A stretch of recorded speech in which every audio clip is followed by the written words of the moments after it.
Olá pessoal, tudo bem? Seja bem-vindo ao vídeo, ao canal, sou o Vídeo Zimmer, ao canal Andarilho do Saber. Eu vou dar sequência hoje a esses vídeos que eu estou falando sobre como sair da situação difícil. E hoje a ideia é o que fazer quando nada muda, quando a situação está paralisada e você não consegue mudar nada. Então eu vou contar algumas experiências minhas e outras que eu aprendi ao longo da vida, através de vídeos que eu assisti. E está passando um avião, não sei se tu consegue ouvir, tomara que não. Estou embaixo de uma árvore, porque tem muito vento na cidade, eu tive que procurar um local onde o vento não me atrapalhasse, porque o vento interfere no som. Então vamos lá. Quando eu casei, pouco antes de casar, eu ganhava pouco, ganhava 1,5 salário por mês, e teve uma ocasião que faltava 3 dias para eu receber, a margarina terminou e eu comi o resto do mês sem margarina, porque eu não tinha dinheiro para comprar. Depois eu casei, e o que era pouco para um, passou a ser menos indo para 2. Hoje eu estou numa situação bem melhor, assim. Não sou rico, mas esse tipo de situação eu não passo mais. Agora, por exemplo, eu preciso comprar um notebook novo, que eu tenho 2, mas 2 são usados. A bateria não funciona mais, e quando eu viajo são pesados, eu quero comprar um novo. É só fazer um planejamento, 2, 3 meses, aí eu compro à vista se quiser. A situação melhorou bastante. Então, então nós casamos, né? Casamos, a esposa não conseguia emprego e a gente fazia um monte de coisa para tentar melhorar a situação. E um dia a esposa falou assim que ela se sentia impotente na situação. Por mais que ela fizesse coisa, não mudava, a situação não mudava, e eu também fazia, né? Então, nós tentamos nos acalmar, relaxar, e ver o que poderia acontecer. Um tempo depois, a gente soube que a prima dela, que tinha casado há pouco tempo, e também vivia uma situação pouco parecido com a nossa, talvez um pouquinho melhor, eles descobriram através de um anúncio no jornal que na capital, a gente morava no interior do Rio Grande do Sul, precisavam de caseiros numa mansão lá. E eles se candidataram, foram até lá e conseguiram um emprego. Então eles recebiam 3 salários mínimos por mês, a casa e boa parte da comida. E nós falamos assim, nossa, que coisa interessante, vamos fazer o mesmo. Fizemos o mesmo, só que nós recebemos acho que 4 salários mínimos. Só que a família que eles pegaram era muito boa. A nossa, ninguém ficava, nós ficamos menos de um mês e saímos. Mas o que aconteceu? Dentro da situação que nós estávamos, a gente não conseguia fazer nada. Nós dependemos de uma situação externa, né? Morando em Porto Alegre, eu vou depois contar uma experiência no militar, que eu soube através do YouTube. A meteorologia, um meteorologista que nos explicou que fazia acho uns 20 dias que não chovia, precisava chover e não chovia. Ele explicou que tinha uma massa de ar seco em cima do estado e que tinha alguma coisa ali que bloqueava ela, que ela não conseguia se deslocar.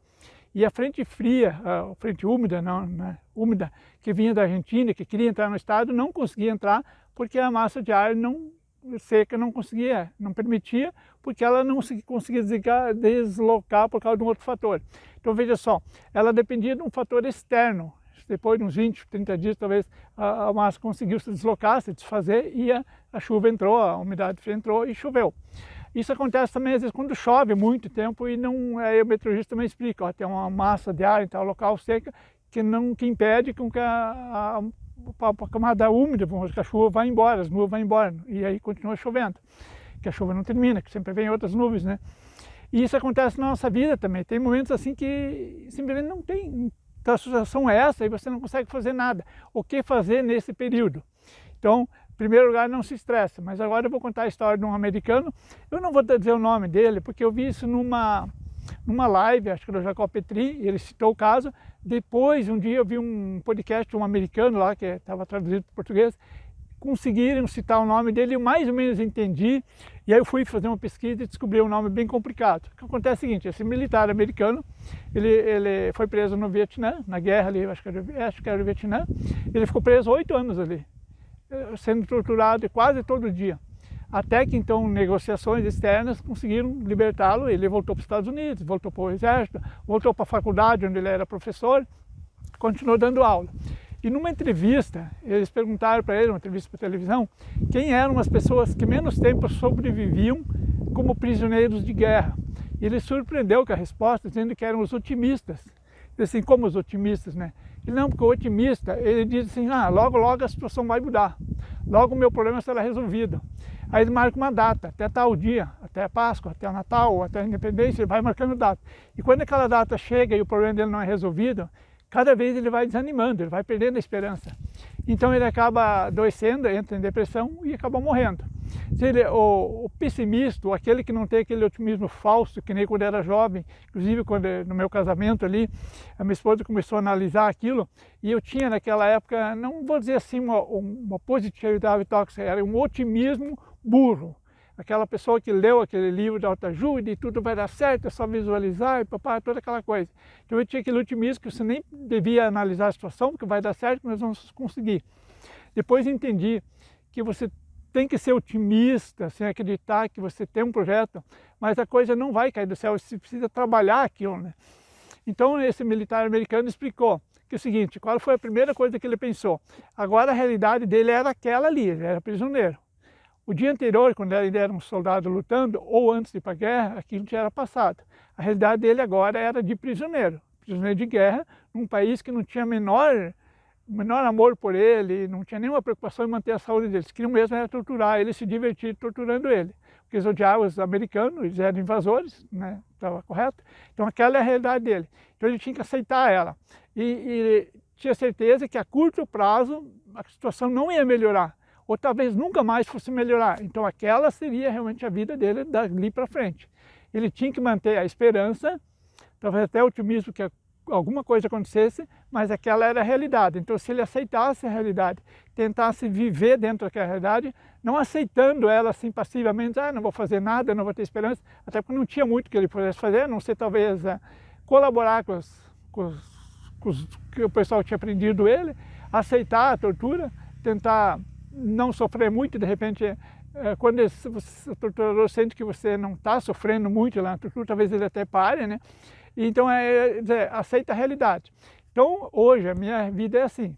Chegou um momento em que eu tentei várias coisas e minha vida não mudou. Então, eu estou sozinho, fazendo uma coisa que eu não gosto, vivendo numa cidade pequena, ganhando pouco, e essa é a minha realidade. Adianta me revoltar, adianta entrar em depressão? Não. Então, o que eu posso fazer? Então eu vou fazendo pequenas coisas e, digamos assim, quase pouco depende de mim, mas eu tenho que fazer alguma coisa, tenho que esperar um fator externo. Então a mesma coisa do caso da meteorologia, precisava acontecer alguma coisa no espaço lá, que a nuvem de ar seco, ou a camada de ar seco pudesse ir embora, para que a umidade pudesse entrar no estado e chovesse. E depois o contrário, ela ia embora e vinha outra seca. Assim. Mesma coisa, o militar ele teve que esperar negociações externas, o país dele negociar com o governo do Vietnã para que o soltasse. Ele não tinha muito o que fazer para sair de lá. Então hoje a minha situação é mais ou menos essa. O que eu posso fazer? Eu paguei, por exemplo, os meus dentes, está tudo pago. Eu reconstruí a casa. Eu agora voltei a falar quase normal, não com os dentes. Comecei a criar roteiros melhores. Comecei a postar toda terça-feira um vídeo, fazer uma live na sexta-feira, sempre possível. Até agora consegui fazer, se não de noite, mas de tarde. Quando eu trabalho à noite, faço à tarde. E o canal está crescendo. Esse é o último vídeo que eu postei, já com mais de 900 visualizações. Eu acho que não tinha nenhum vídeo com 100 visualizações. Esse então viralizou. Muita gente se inscreveu, muita gente comentou. Então, quando você está numa situação que você sente que nada muda, você não está conseguindo fazer nada, então pelo menos mantenha a paciência. Tente se estressar o mínimo possível, tenta não entrar em depressão, talvez ficar num estado depressivo, que nem eu estou. Eu estou num estado depressivo, mas eu tento mudar a minha mente para sair daquilo, né? Eu não tomo medicamento, eu acho que eu consigo, né? Eu tenho muito medo assim, de tomar medicamento, que talvez vá dopar, você fica pior, ainda não vou conseguir trabalhar. Que nem quando eu fiz o tratamento para ansiedade, o psiquiatra perguntou se eu continuava meditando. Eu disse, não. E se eu tentar meditar, eu vou dormir na hora, porque eu podia dormir 20 horas por dia e eu estava sempre cansado e com sono. Era o efeito do remédio, o efeito colateral. A minha filha tomava o mesmo remédio e não dava efeito nenhum, mas para mim dava, é um organismo diferente, né? Então a ideia é essa, eu estou fazendo esses vídeos para te ensinar, mas são coisas que eu criei para mim, que eu pesquisei, que eu estudei, que eu estou tentando aplicar. E como eu falei, pequenas mudanças estão acontecendo, os vídeos estão crescendo, acho que estão ficando melhores. Eu estou conseguindo postar sempre no dia certo, outra terça e a live na sexta. O YouTube vai me tirar dessa situação? Eu não sei, mas é uma coisa que eu estou fazendo e que está dando certo. Esse mês, eu estou falando nesse abril, acho que é abril, em abril, eu vou quitar o empréstimo, então eu estarei livre disso. R$ 386 que eu vou ter a mais todo mês no meu salário, não é uma grande fortuna, mas o problema não é a fortuna, é ter aquela obrigação de ter que pagar aquilo todo mês. Essa é a ideia, essa é a preocupação.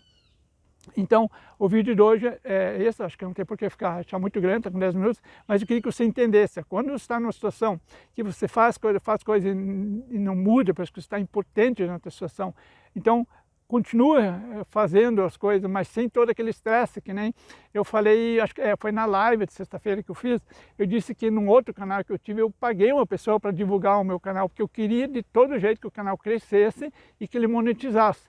Eu não estava preocupado muito com o conteúdo, não estava preocupado com nada, eu queria que ele se transformasse numa fonte de renda.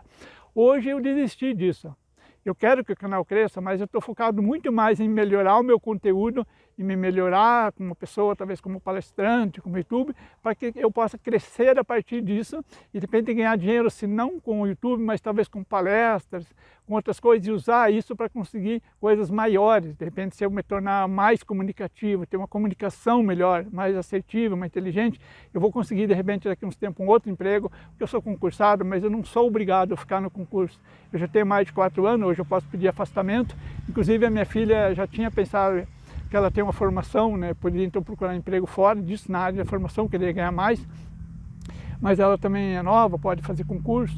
Então a ideia é essa, esse vídeo aqui eu estou fazendo para você que está assistindo, mas primeiro eu apliquei isso na minha vida, eu aprendi isso para me consolar e para me tirar, digamos, da depressão, porque no começo, foi no ano passado, estava muito mal, porque eu não conseguia aceitar essa situação, eu queria que ela mudasse urgentemente de um dia para o outro e senti que não. Daí eu lembrei desse vídeo, desse militar americano e digo, não, vamos com calma, então essa é a minha realidade, vou tentar aceitar ela, vou tentar viver ela e ver o que eu posso continuar fazendo e de repente surge alguma coisa externa que mude minha realidade. Eu já tive casos assim, em que surgiu alguém de fora, que pessoa que eu nem imaginava, uma pessoa me oferecendo um emprego, uma situação que melhorasse a minha vida. E, tem, se não me engano, não sei se é um filme, que é A Espera de um Milagre, né? Então, vamos esperar um milagre, mas não vamos depender única e exclusivamente dele, né? Então esse é o vídeo de hoje, espero que você tenha compreendido, gostado, curta ele, comenta, se puder compartilhar e conto com você para ajudar o canal a crescer. E eu pretendo continuar postando vídeo por semana, sempre com conteúdo que de alguma forma me ajudou. Nada assim daquela coisa que, vou criar um conteúdo só para iludir as pessoas, só para ter likes, só para ter visualização, não. É sempre um conteúdo que me ajudou, que de alguma forma tornou a minha vida um pouco melhor, um pouco mais leve e que possa também ajudar você que está assistindo esse vídeo. Então, como eu falei, não estou hoje preocupado em fazer o canal crescer, assim, quero que cresça, mas não é o foco principal. O foco principal é me melhorar como pessoa, talvez como palestrante, como intelectual, uma pessoa que possa conquistar algo maior. Então, muito obrigado por você que acompanhou esse vídeo até agora, gratidão, te espero no próximo vídeo.